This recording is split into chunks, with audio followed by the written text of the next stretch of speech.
The one topic that we haven't talked about is managing children and how you go with children at home. And that's why I wanted to chat with Rach today. We made it. Hi, Cathy. Hello, how are you? Yeah, we're good here, thank you. How are you? And Charlie Blythe saying hi. Hi to you. Hi, everyone. Yeah, hi to everyone. Slowly as people tune in and start ticking in. That's cool. So Rachael. Yes. I've got a few quick questions for you. All right? So All you right. ready? Do you think I'm ready. You think you can do this? I can do this. Okay. I think I can do this. Question number one, and this is mainly for the benefit of those people that are tuning in and listening. How long have you been part of our church? Sure. So I was doing the maths the other day and we worked it out that as of today, it will be 17 years and 7 days that I have been part of church. Wow. When I first stepped in the doors of Hillsong Church, and I'll never forget that day. It changed my life forever. It's been an incredible journey so far, and I suppose. Would you like me to go into how I found myself? I don't want you to. These are going to be short, quick answers. And I was thinking, now, when do I interrupt her and kind of go, anytime, okay. Cut me off anytime. Next question is, where do you work? Sure. So I work in London for a global media law firm, and in my role there, I find myself in the marketing team, working as a client relationship executive, and that helps looking after clients and fostering new relationships too. Very good. Awesome. Who are you married to?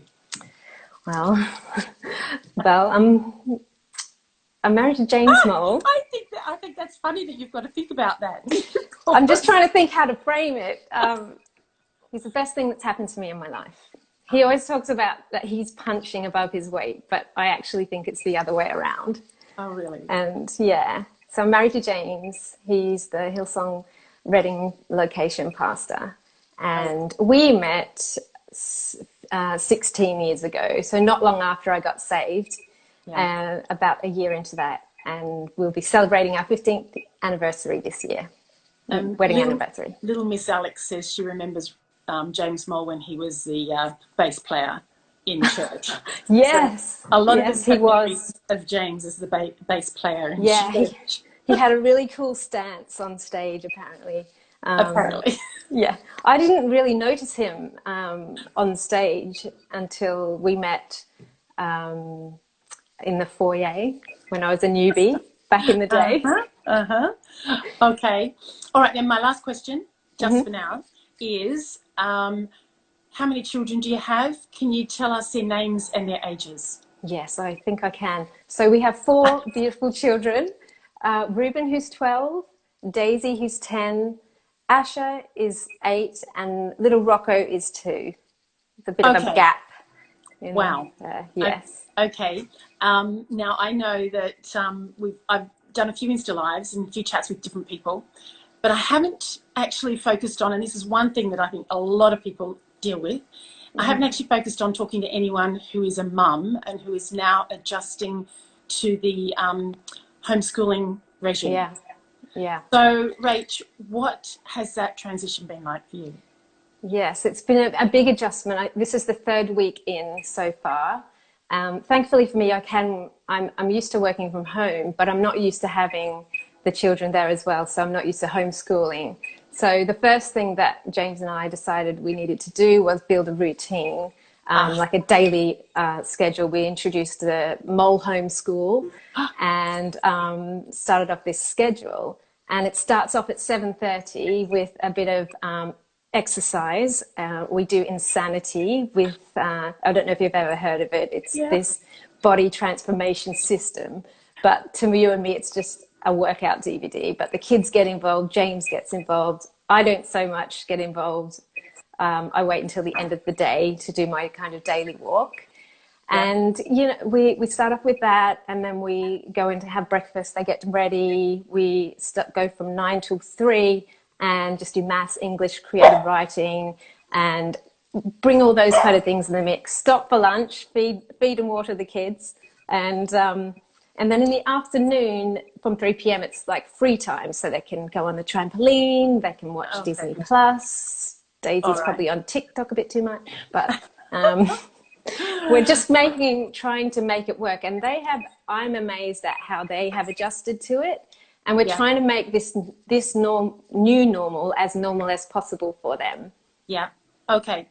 All right. So you do sound like you're quite the organized mum. What would you say to someone who struggles with trying to organize and be so organized as you are? Well, I think we probably should try and take the pressure off ourselves and just do what we can day by day, step by step. We are in a time that we've never been in before, and we're all learning this new way of life. And I just think take the pressure off, do what you can, and just take it step by step, day by day. Mm-hmm. Awesome. Okay, so Annie, I'm looking at Annie Chase. Gold. Hey, Annie. Comment. I said Annie. Rach, how are you managing to fit in your own work? I assume you're still working from home? Yeah, sure. So with that routine and schedule that we put in place, that pretty much keeps the kids occupied. And I'm constantly on the phone. That's what I've got my earphones in, because it kind of blocks out the kids' noise a little bit. And I'm on the phone on Zoom, constantly working, because as you know, we've gone completely to a digital landscape now. So in my role at work, it's also done the same thing. So I found myself very, very busy in this period. And I just go with it. Thankfully, my employer's quite understanding, and everybody else is going through the same thing. So they have this grace on us at the moment, which is amazing. And I just see this little door here. So this is our office study room where I work. And occasionally I will get a little 2-year-old visitor pop through there, like, I don't know if you ever saw that YouTube video of the presenter where he's like on live TV and the kid jumps in, and it was mayhem. Sometimes I get that, and I just have to just take him out. And you know what? It's a different time. We're just adjusting, and we have to still be there for the kids, and we don't want to be neglecting them during this time. So we have to just find snippets of time to also be with them. In the schedule. Okay, I love the schedule. You know, and I was listening to, I think it was Anna Loback said this somewhere along the line, that our brain craves routine. Yeah. So then I think that one of the best things, because I'm actually a school teacher, I never homeschooled our kids because I just did not want to go there. But I was a teacher, and I taught for about 14 years or so before I had children myself. And then I think what we had at school, and what all your kids I'm sure would have at school, is a timetable. Yeah. And there's a reason for a timetable, so that it brings order out of chaos, what could potentially be chaos. That's right. It brings order and regular, you know, this is what the time is, and this is when this class finishes, and you go on to another class, or you go into another subject, or you put the stuff away and you go out for lunch or whatever. So so I think a schedule actually is something that is really important. It sounds like you guys have just hit the nail on the head and got straight into it. Yeah, we just thought that was a wise thing to do, and for the kids as well. They actually feed off that. Yep. So the whole routine, as Anna said, that our brain craves routine, even though sometimes some people might feel a bit like, oh, I don't know if I can be bothered, or it's difficult to get up, or like you said, you started your day at 7 a.m. or 7:30? 7. I get up a bit earlier before the kids wake up, so I can have a bit of God time and my coffee with God, and then the kids get up at 7. 7:30 is a workout time. 7:30 is workout time. So they're all up. Is it a struggle to get them out of bed? No, they're quite early birds. Apart from Daisy, she loves sleeping. But most of them, the boys, are awake by 7. They just know that 7 o'clock is their time where they can get up and have breakfast. Yep. Okay.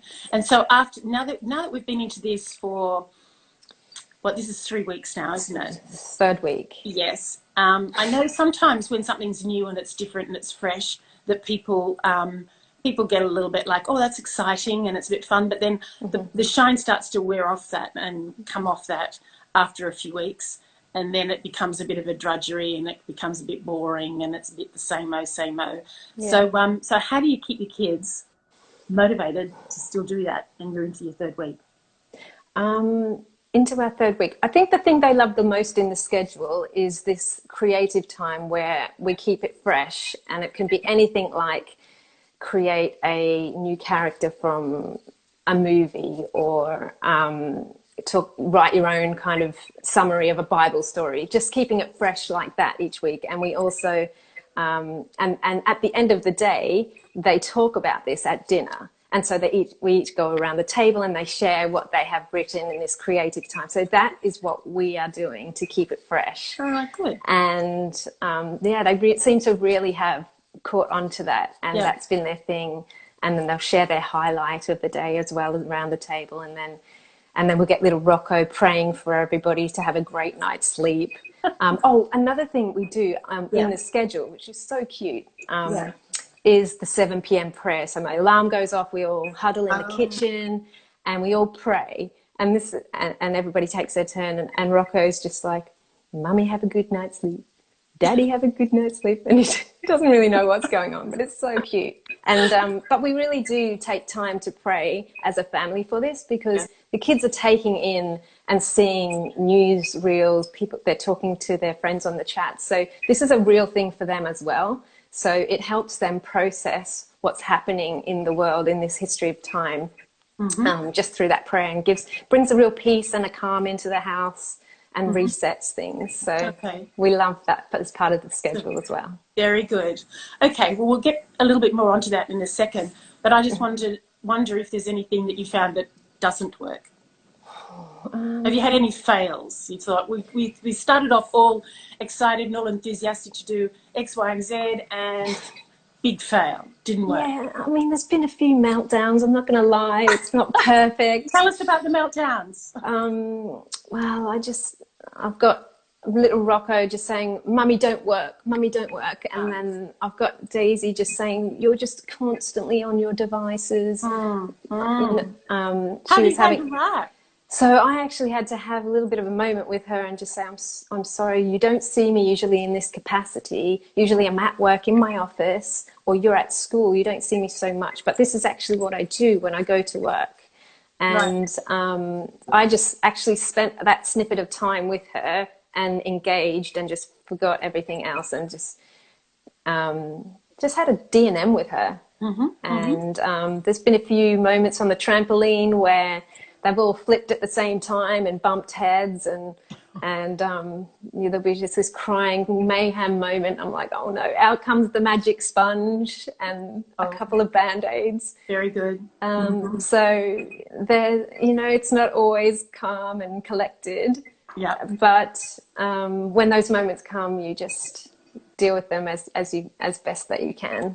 And yeah. All right.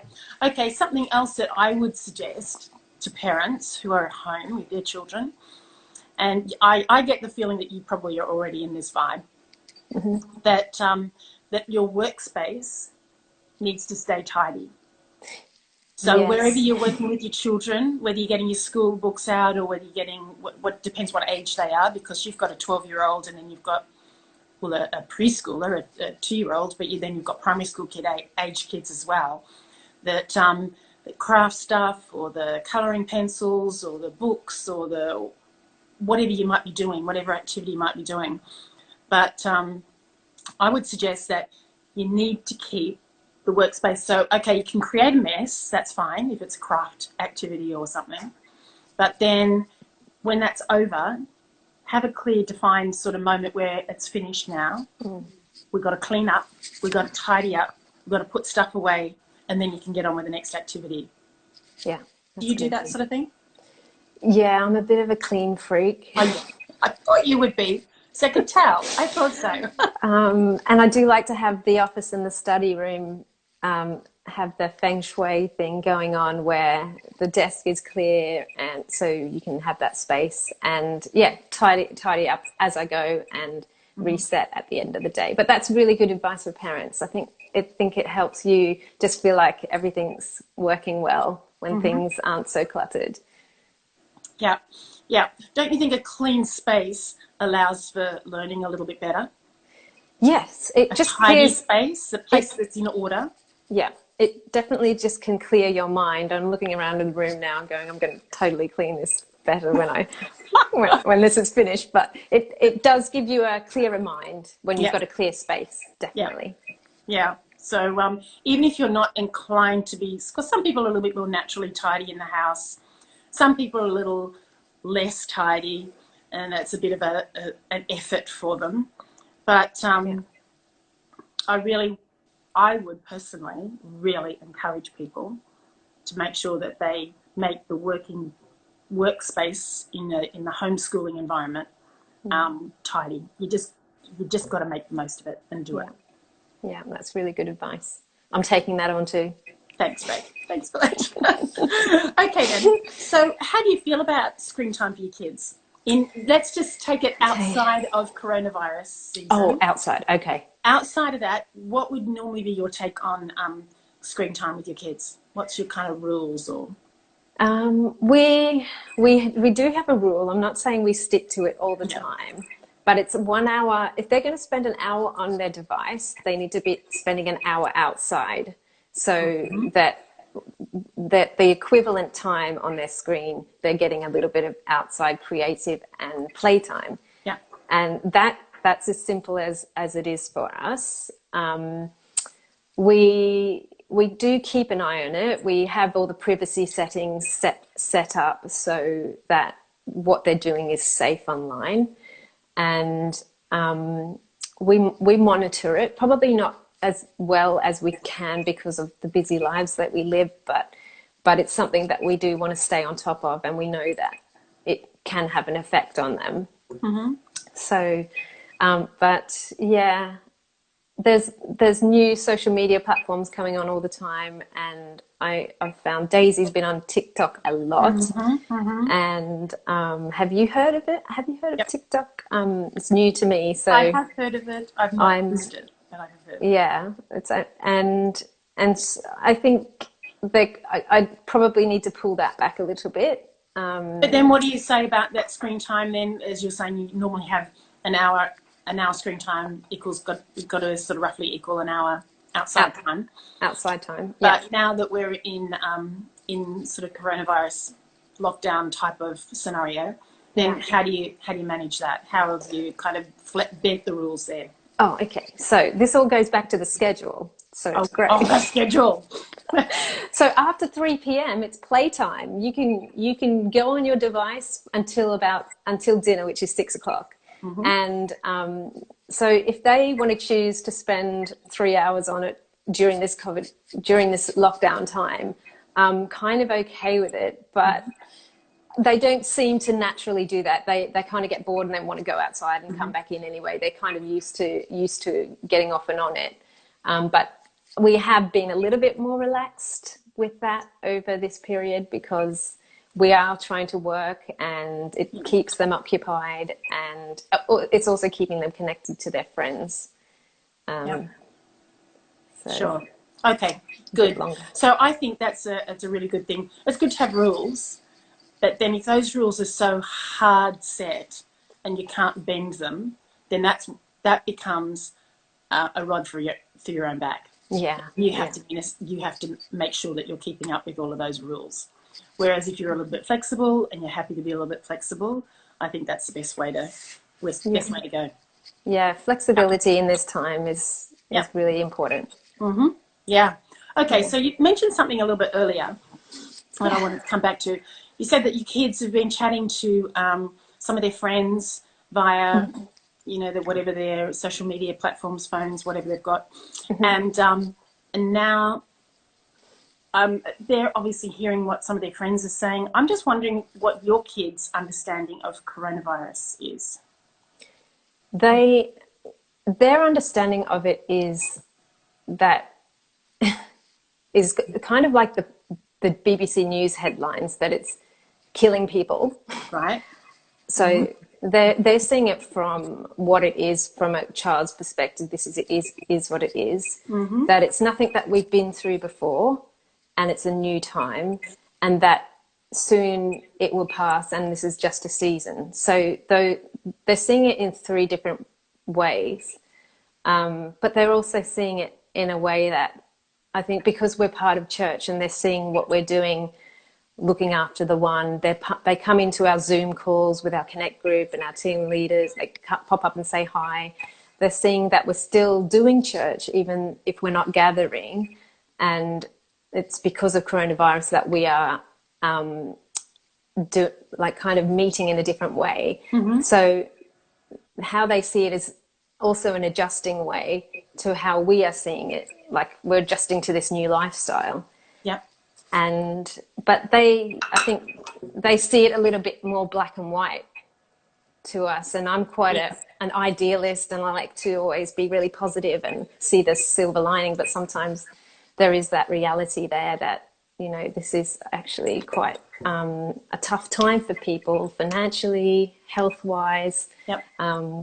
There's people that are, you know, close to us who have been affected by it, and they're in on these conversations, and they'll pray for them in that 7 p.m. prayer. And so, yeah, I think it's going to be interesting how that outworks with them, with the children, and see how they process it. Yeah. Do you see any signs of anxiousness? Because I was watching a TV program. It was a news program the other day, and they were talking about the children and how children are getting quite anxious and fearful of this whole disease thing that's going on at the moment. Do you see that with your children? Only with Daisy slightly. Yeah.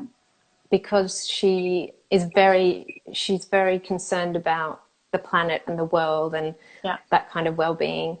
And she even started writing a letter to the government the other day with an idea of how to save the world from this. And it was gorgeous. So she's really passionate about trying to solve this problem that we have. But then I did see the other day a little bit of fear enter into her. Yeah. And quickly I just said to her, look, we're going to just write a few things down and talk through this. And there's a guide on the Children's Commissioner's website. There's this awesome resource that you can download any parent can download it, and it has basically anything that you want to go through with your child. And one of the pages is if they're having any concerns, they can just jot it down.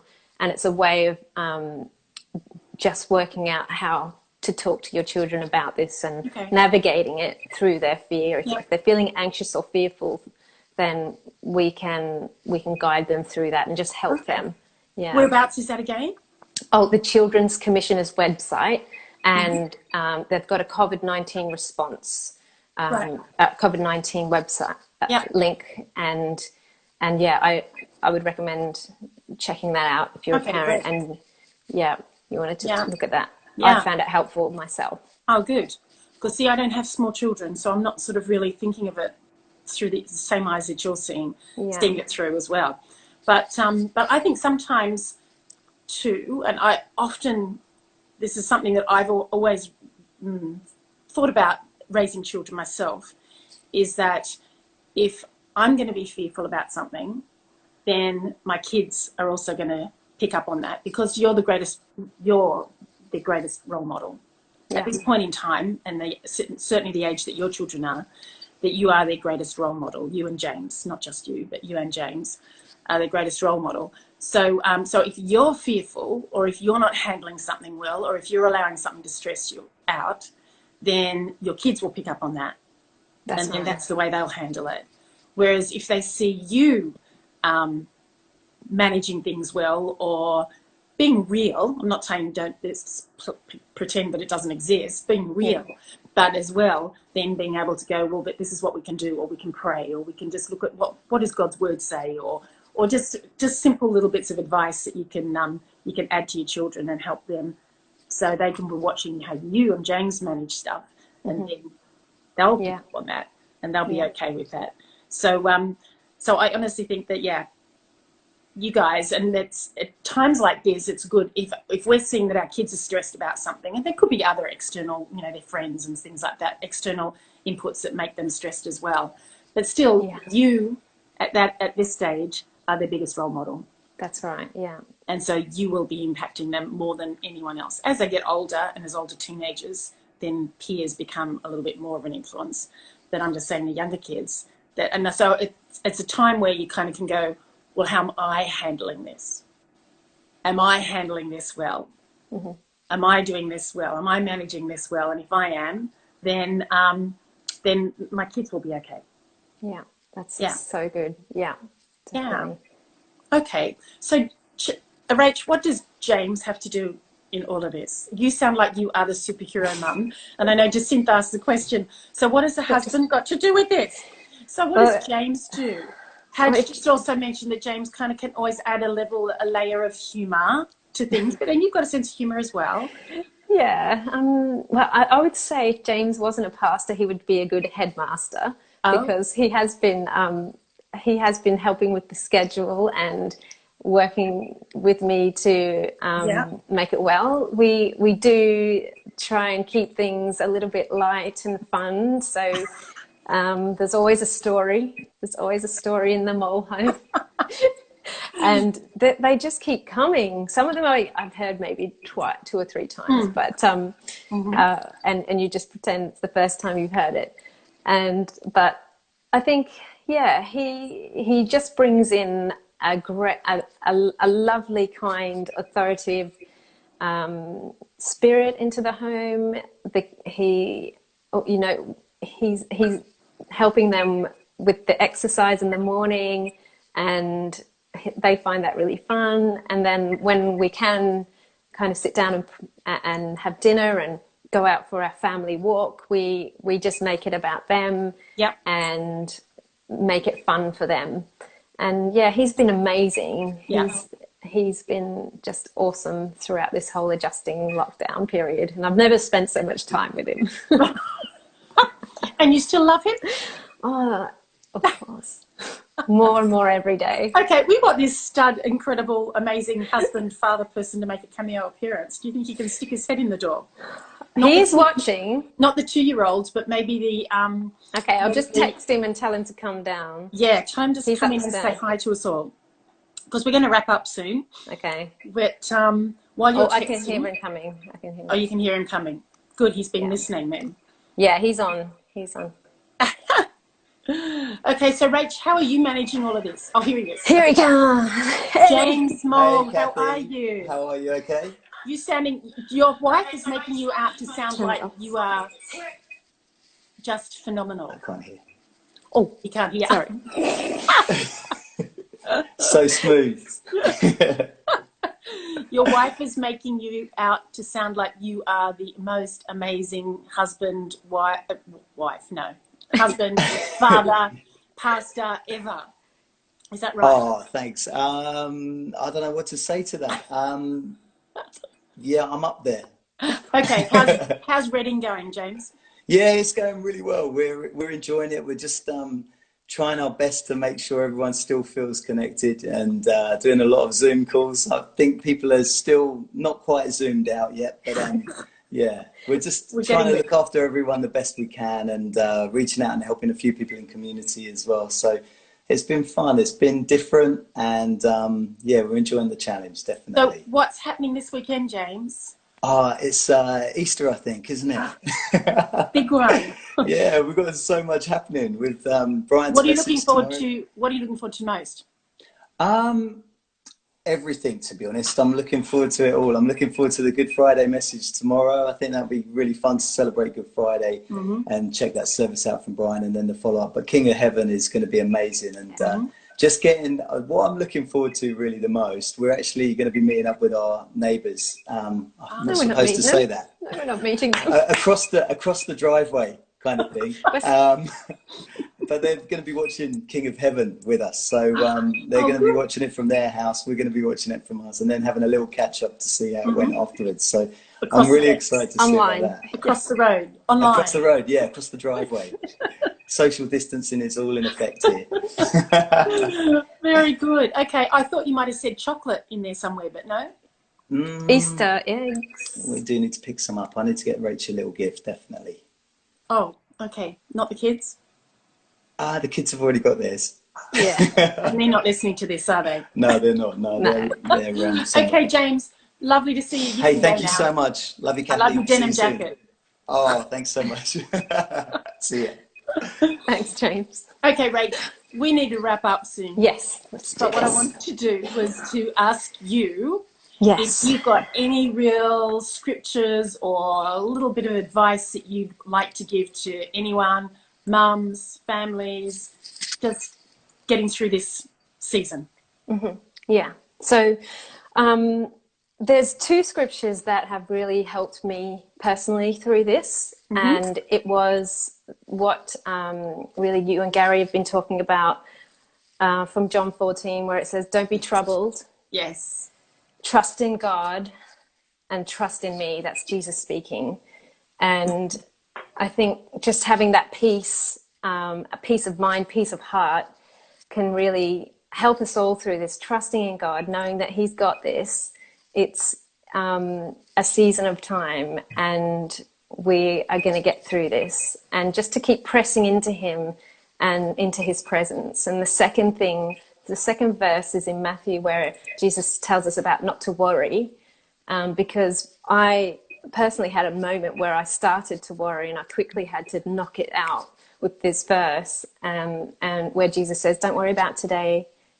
He says, well, don't worry about tomorrow. There's enough worries in today. I'm going to look, and I'm here to look after you. Put the kingdom of God first. And for me, those two scriptures have helped me personally through this whole thing, and probably will keep carrying me through it. And I just keep going back to them every day in my God time. Yep. And it sets me up. So I'd recommend those. Yep. It's good to know that you can keep going back to the same scriptures. You don't have to come up with a brand new scripture every day, do you? No. I've parked on that for the last 3 weeks, pretty much. Staying in John. It's a beautiful, beautiful book. Yes, yeah. And then there's one that I'm just going to wrap up now. We're going to finish, but one that I really love, and it's in Psalm 34, verse 14. And it just says, keep turning your back on every sin and make peace your life motto. Love that so much. So you practice living at peace with each other, so you can be free from chaos, free from the distractions and the crazy noise that's going on around us at the moment, because there is a lot of stuff, but that we can make peace our life motto. That's the Passion Translation. That's beautiful. Yeah, that's beautiful. It is. It's so beautiful. I love the Passion. That's great. Passion Translation, yes.